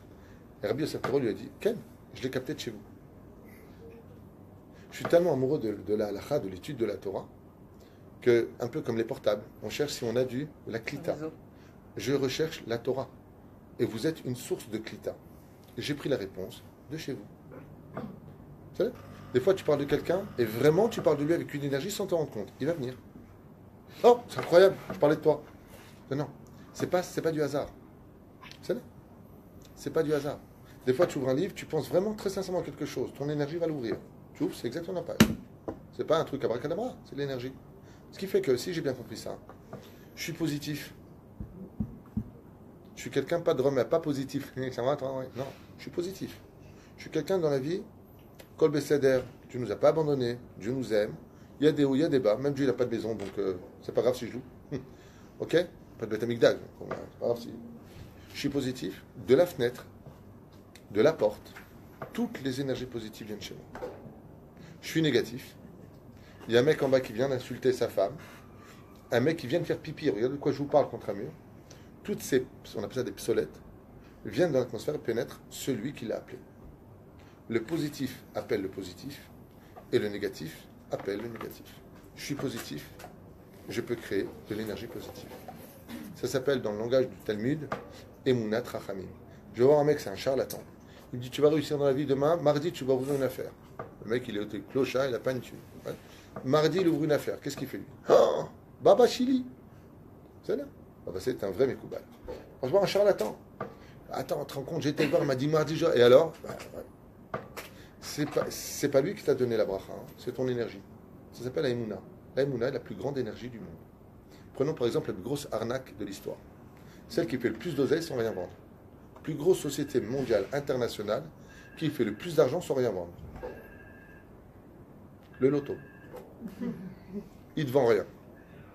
Il te vend de la Emouna. Il te vend de l'énergie. L'énergie de croire que tu peux maintenant dépasser ton problème dans la richesse. Ça marche très fort. Ça marche très très fort. On en a besoin. Parce qu'on espère qu'on va placer notre énergie positive dans un côté hasardeux de l'histoire dans lequel maintenant ce loto va nous sortir du problème. Alors que 99% des gens qui ont gagné le loto ont tout perdu. Leurs enfants, leurs femmes sont partis avec des goyotes, sont tombés, ils travaillent Shabbat, ils veulent profiter de Las Vegas. 99%, c'est un Jérusalem Post, juste ça, 94. 80% des gens qui ont gagné le loto ont perdu leur famille. Parce qu'ils ont déplacé leur Emouna dans un jeu d'Emouna. La Emouna, ce n'est pas un jeu. Ça peut être une ishtadout, comme le disent certains rabbinim. Le loto, pour mon ashkenaz, c'est comptable, donc ils vont te dire, c'est une ishtadout pour moi. C'est Goral, comme Rabbi Trak de Berditchev, par exemple, qui disait que c'est simplement une ishtadout. Allez, j'ai besoin de te créer un socle pour que tu mettes ta bracha. C'est là. Ah ben, c'est tout. Quand on veut réussir, par exemple, des associés, des amis qui travaillent ensemble. C'est là. Je me rappelle que une fois à Tel Aviv, j'ai reçu un client qui était à une boutique à l'époque là-bas. C'est un Turc, de la ville de Kouchta en Turquie. Donc, Teshek Aledem Mishedim, par le turc. Et je lui ai demandé comment vivaient les juifs là-bas. Il m'a dit très riches. Je lui ai dit très riches tous. Il m'a dit pratiquement. En Turquie, les juifs étaient riches. Oh, il y a peut-être. Vous travaillez dans quoi là-bas? Il m'a dit j'étais dans les fournissures. Boutons, fils. Ah, je lui dis comme le sentier en France. Non, je suis gentil, moi, tu vois, je suis avec lui, c'est un bon client en plus. Je suis gentil. Je lui dis, mais ça veut dire quoi? Vous avez beaucoup de clients? Non, normal. Alors je lui dis, c'est quoi votre secret? Il m'a dit, notre secret, en Turquie, on a minag. À 11h, on sort tous de la boutique, on boit le thé. Je dis, ah, du thé. Et le fait de boire du thé sur le trottoir, c'est positif, quoi. Il dit, ouais. C'est un monsieur avec des moustaches comme ça, très âgé, 90 ans. Il avait une canne, une grosse canne comme ça, impressionnante. Il était dans mon bureau, il me dit ouais. Et qu'est-ce que vous faisiez en buvant le thé? Vous parlez de bêtises? Pas du tout. On parlait des événements positifs dans les familles. Est-ce que tu fais la baptême de ton fils? Est-ce que tu as marié ta fille? J'ai peut-être quelqu'un pour lui. Et quand quelqu'un me disait, je reprends exactement ces mots, je ne vous invente rien. Quand quelqu'un me disait, justement, moi j'ai un problème, c'est la baptême de mon fils dans 2 mois. Et je n'ai pas encore assez travaillé pour ça parce que ma femme a voulu que je lui achète quelque chose. Eh bien, on se regardait tous, on savait ce qu'on allait faire dans la journée. Quand on venait acheter chez nous, non, moi j'ai pas, mais lui, il a. On envoyait le client chez l'autre. Oui, on n'a jamais, comme ça, je vous promets ces mots à lui. On n'a jamais manqué d'argent. Parce qu'on vivait avec la Mouna. On avait une énergie positive. C'est hors de question que moi je ferme et que toi tu n'as pas réussi. Tu as besoin d'argent? Moi, vous avez vous. C'est un minag, quand même. Les juifs à Kouchta, sans envoyer les clients. T'as pas de quoi payer? T'inquiète pas. Vous avez des fermetures de 60 cm? Non, non, mais lui, par contre, regardez, lui, il les a. va acheter chez lui. C'était réciproque, le va et le vient. Si c'est que dans un sens, ça ne le fera pas. Mais quand c'est dans tous les sens, ça le fait. Quand la Israël arrive, zélazé. Quand on se tient tous la main, qu'on est positif les uns avec les autres, ça crée la hardoute. Même midatadin, lo yachola le katrega la dame, même je peux dire, les accusateurs dans le ciel ne peuvent pas faire du mal à Israël. Pourquoi? Parce que l'énergie est positive. Vous voulez réussir dans votre vie? Entrez le matin. Bezrat Hashem, je vous souhaite de gagner beaucoup de choses. Faites de bons contrats. Dougma. Agmara Meren Mesred Brachot. Celui qui veut quelque chose, comment il peut l'obtenir? Bidjouk. Et si je finirai juste avec ça, parce que j'arrête pas de le dire, mais c'est le côté tunisien, je réponds. Pourquoi la parachat Toldot, Rashi a besoin de nous dire, à cause des moqueurs qui disaient que Yitzhak est né grâce à Abimelech? Réponse très simple. Abimelech a été frappé de stérilité. Abraham était stérile. Sarah était stérile. Qu'est-ce que dit Hachem? Comme tout est pour le bien. Il a rendu stérile Abimelech, il dit Vache Abraham qui ish navi ou. Vache Abraham car il est prophète. Et les prophètes savent prier. Et il priera pour que tu puisses enfanter. C'est parce qu'il a prié Abraham pour que Abimelech puisse enfin enfanter que Sarah est tombée enceinte de lui. Donc, quelque part au 3e degré, Yitzhak est né grâce à Abimelech. En d'autres termes, la Gemara nous dit si tu veux quelque chose pour toi, souhaite-le à l'autre. Prie pour qu'il l'ait, parce que si tu en as besoin, tu l'auras avant lui. Et pourquoi? Parce que le va que tu auras donné viendra directement à Hachem en retour. Quand on fait ça, quand on connaît entre guillemets cette astuce et qu'on le fait, c'est pas. On le fait, on va prier pour quelqu'un d'autre, vraiment. Mais on sait qu'il y a un intérêt derrière. Alors je voudrais te répondre à ta question, Aaron. C'est très simple. Intéressé. Quand on a une maladie, est-ce que c'est du ciel? Oui, sauf les maladies comme l'angine, par exemple, ou la grippe. Le mec, il sort à Chamonix, c'est en plein Chazvesham, ça ne fait plus en France, grâce à Dieu. Il va dans le Golan, et on lui dit couvre-toi, il fait moins 10 degrés. Il sort dehors, il a les boules, il attrape une angine. Ça vient pas du ciel, ça vient de lui, comme ça dit les Sachamim. Mais la maladie, de façon générale, a été donnée, pourquoi? Pour que l'homme fasse teshuva. C'est le mahala mishon mechila. Tu tombes malade pour affaiblir ton orgueil, te rendre compte que tu n'es rien, et à ce moment-là, tu es capable de te remettre en question dans la maladie. C'est encore chez les gens normaux, tu diras. Mais bon. Donc, cette personne va se remettre en question. Alors, cette personne va se remettre en question. La Torah nous dit Rapo Yerafé, va chez le médecin. Mais je ne comprends pas. Je comprends pas. Si Dieu t'a rendu malade, pourquoi tu ne restes pas malade? Arrête, je sais ce qu'il fait.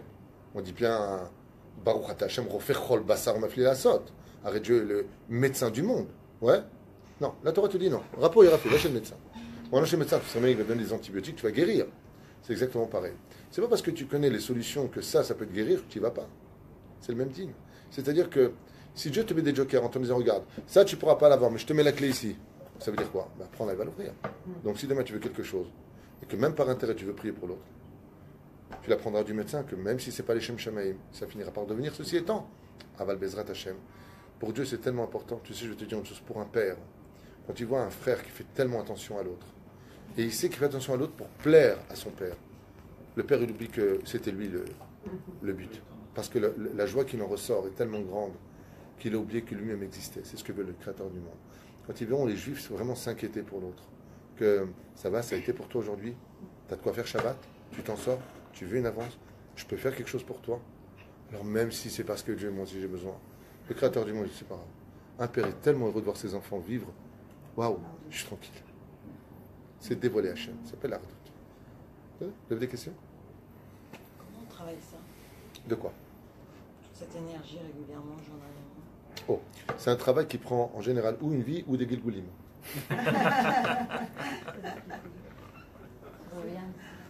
Alors je vais te répondre très simplement par rapport à tout ça. Il y a des remèdes. Le plus grand remède qui a été donné, qui est un condensé génial de tout ça, c'est de lire tous les jours Igeret Ramban. D'accord? La lettre du Ramban qui a écrit à son fils en disant quelle conduite on doit avoir. Alors si tu veux savoir comment on fait, c'est très simple. C'est un code. Ou comme il y a le livre, un chef-d'œuvre qui a été écrit par le Rav Pluto, ça s'appelle le Code du Bonheur. Alors c'est quoi le Code du Bonheur? C'est pas un bouquin à lire, c'est tout simplement un code pour savoir comment éviter les accidents. C'est un code. Donc c'est pas un bouquin à lire, c'est tiens, belle-mère à la maison antipathique, qu'est-ce que je fais? Voilà. Mari pathétique, qu'est-ce que je fais? Une femme qui ne mérite pas qu'on lui apporte des fleurs Shabbat, qu'est-ce que je fais? Donc c'est un code.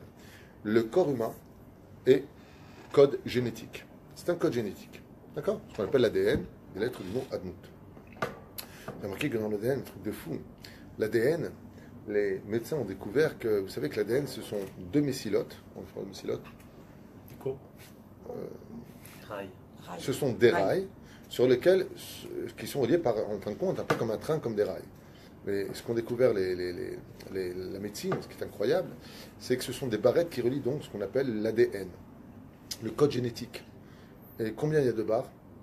10, 5, 6, 5, 10, 5, 6, 5, 10, 5, 6, 5. On parle de l'ADN. ADN, c'est du mot ado.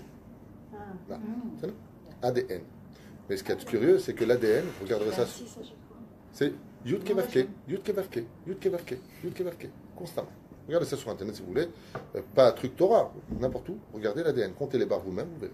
C'est Yud Kevavke qui s'installe. Donc comment on fait? C'est très simple. Quand on veut calmer ses midot et travailler son Yetzirah, à moins que, et je vais te répondre clairement, si on n'y arrive pas, c'est parce qu'on ne veut pas. Hein? Soit très clair. Rien ne tient devant Ratson, je pense qu'on n'avait pas besoin de moi pour le savoir. Quoi qu'il advienne, comment on fait pour y arriver? Il y a un code. Le Ramban nous dit, Nachmanide, toujours quand tu parles, les yeux vers le bas, le cœur vers le ciel. Parle toujours doucement. C'est un code. Comment se conduire dans la vie? Là, tu veux manger par les oreilles, tu vas y arriver? Tu n'y arriveras pas. Tu veux manger, c'est par la bouche. Donc ça ne sert à rien de prendre les mauvaises entrées. D'abord et avant tout, il y a des choses à respecter. Quelqu'un qui est nerveux, par exemple, doit passer par une autre conduite. Quelqu'un de nerveux, avant de répondre, doit respirer 3 fois. Oxygéner ses hormones. Pour que quand ça monte à l'hypothalamus soit oxygéné. Donc il peut se calmer. C'est bien. Ou faire du sport. D'accord? La respiration, la neshama, qui vient du mot neshima, okay, a besoin de s'oxygéner. Donc avant de répondre, qu'est-ce qu'on fait une personne qui est en panique? Respire. Tu as un problème. C'est que tu es en train d'asphyxier tes hormones. Tes énergies sont en train de mourir. Donc on se calme. C'est bien. Ainsi donc, comment on fait pour améliorer ces énergies? 1. Il faut avoir un rave. 2. Apprendre à se contrôler. Comment on fait? Je vais être dur dans les mots. T'es nerveux, prends un cachet. Prends un quart de cachet. C'est pas à longue haleine. Mais si vraiment t'es nerveux, je parle du malade des nerfs. Hein, je parle pas de quelqu'un qui est nerveux pour X raison. Il y a des moments d'anxiété dans la vie qui sont des défaillances d'Emouna. Donc, prends. Je dis bien, prends. C'est caché. Des fois, ça ne sert à rien d'essayer de dire je m'attachais à la chassidoute alors que la personne a un problème nerveux. Par exemple, aujourd'hui, il y a le neurofeedback. Je ne sais pas si vous avez entendu parler de ce système. Donc, le neurofeedback, c'est un système électromagnétique qui est génial. Ok? Et il y a des gens qui sont anxieux tout le temps, tristes, prêts à pleurer. Le neurofeedback, c'est un système qui est récent. On va placer ici des électrons, d'accord, qui vont être placés sur des systèmes nerveux au niveau du cerveau, et ça va éteindre l'interrupteur dans lequel l'énergie négative passe. Donc la personne devient zen, ça marche très fort. Il n'y a rien, ça fait pas mal, c'est 2 séances maximum, et on va envoyer une énergie, comme par exemple pour ce qu'on appelle une pile au cœur. D'accord? C'est quoi une pile au cœur? C'est tout simplement une énergie qui va réaviver le cœur quand il va découvrir au niveau de son système électronique une défaillance de rythme. Donc il va envoyer une énergie. De la même façon, il faut s'envoyer des énergies. Quand ça ne va pas, il faut savoir sortir. Quand on est nerveux, il faut savoir respirer. On fait du sport. Ce que je reproche un petit peu aux yeshivot, d'étouffer les enfants dans un monde où l'énergie n'est que lumière, alors que la lumière ne s'apprécie que quand il y a un peu d'obscurité. Alors l'obscurité, c'est de faire un peu de sport. C'est-à-dire que les enfants ont besoin de sortir un peu leur énergie. Il faut joue pas au ballon parce qu'après en cours tu vas penser avec qui tu vas jouer au ballon. Je suis pas d'accord avec CDA, je ne peux pas critiquer parce que je suis une poussière à côté d'eux, mais je suis pas d'accord. Psychologiquement, je suis pas d'accord. Il faut que les enfants sachent s'exprimer. Comme dit Rabbi Nachman, des fois il faut même jouer à l'enfant pour arrêter d'être dans un monde on n'est pas des règles, on n'est pas des robots, on n'est pas des anges, on est humain. Tu bois du coca, tu rotes, tu prends du feu, tu pètes. Il faut arrêter de jouer les anges quand j'ai une bêtise. Excuse-moi de parler crûment, mais c'est comme ça que ça s'appelle. Et la reine du Seata d'Ishmaïa, on a besoin de cela. Donc, pour finir, et je vais te dire quelque chose de très dur à entendre, mais tu le sais, puisque comme tu étais folle de moi que je t'ai épousé, donc j'ai dit, tu peux prendre avec moi. Vous savez pas, le sourire, Rabbi Nachman dit que l'énergie la plus positive que Dieu a créée, c'est le sourire. La meilleure façon de se soigner de cela, c'est l'humilité. Donc, vous l'avez tous compris. Mais comment on travaille ça? C'est très simple. Pour cela, vous savez, on peut tous jouer à des rôles. Là, vous voyez le Rav Twitou, mais qui je suis vraiment? Qui t'es vraiment? Personne ne le sait. Qui vous êtes vraiment? Personne ne le sait. vas tomber sur des gens hyper agréables. Tu arrives à la maison, c'est ma sorcière mal aimée. Dehors, c'est ma sorcière bien aimée. À l'intérieur, c'est Mister Monstre. Donc, qui il faut voir, si tu veux savoir vraiment qui est une personne, son conjoint, en amour. Alors, conjoint, tu dis, c'est qui vraiment ton mari? C'est qui vraiment ta femme? Et là, tu sauras vraiment qui il est. À l'extérieur, c'est du tmanique. Au travail, là, au bureau, c'est que du tmanique.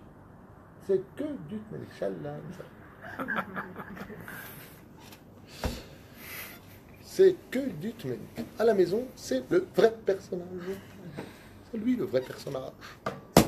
Il faut aller voir cette personne qui vit avec toi. Et lui dire, tiens, note, qu'est-ce que je dois améliorer? Tu reçois ta lettre. Tu ressembles à un crapaud caléboule. Et tu essaies d'améliorer. Tu viens un mois plus tard. Dis-moi ce qui a été amélioré, dis-moi ce qui manque. Tu veux t'améliorer, c'est comme ça qu'on fait. Va voir ceux qui te connaissent vraiment. Et eux te diront vraiment ce qui ne va pas chez toi. Ceux qui t'aiment. Alors eux, ils vont te dire vraiment. Mais il faut être... En général, tu dis ça, mais tu te moques de moi. Non, mais t'as vu ta tronche.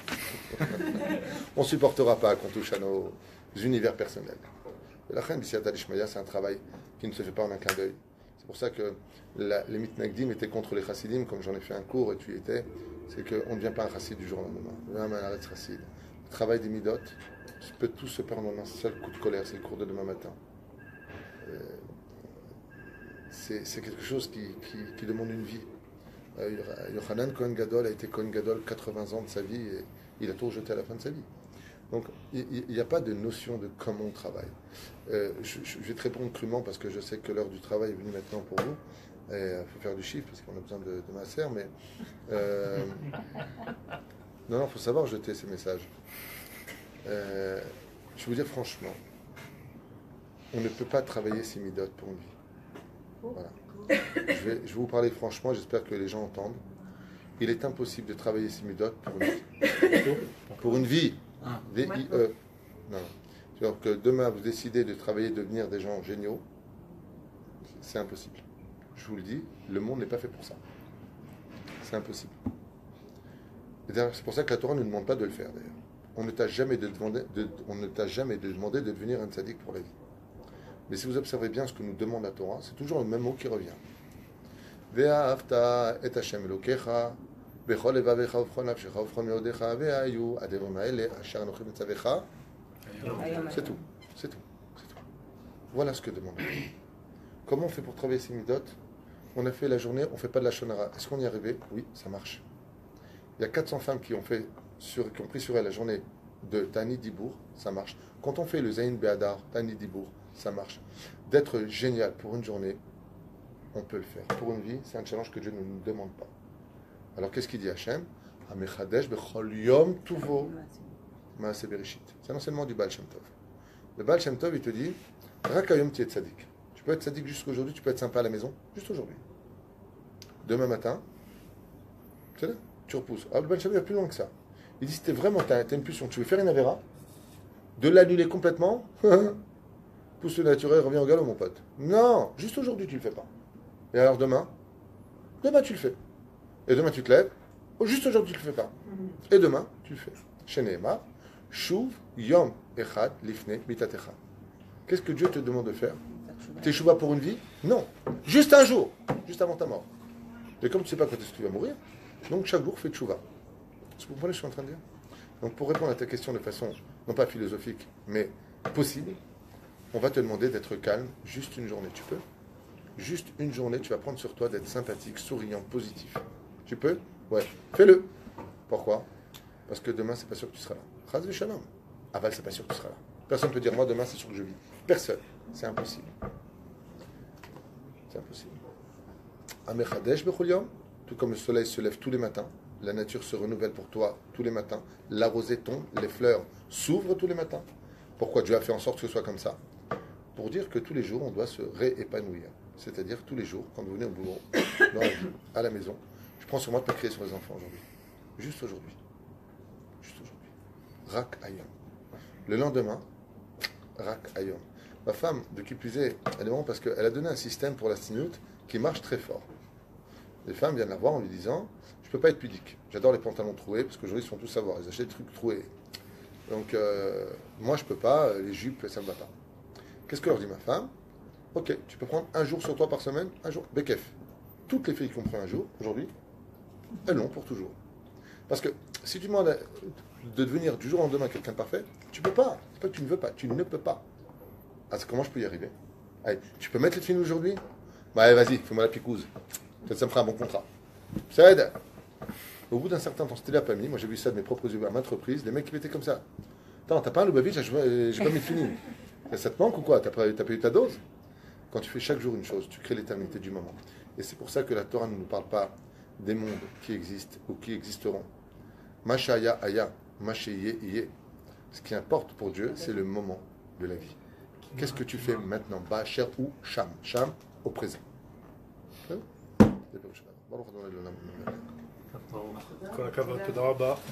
Kima. Passer en direct? Ouais.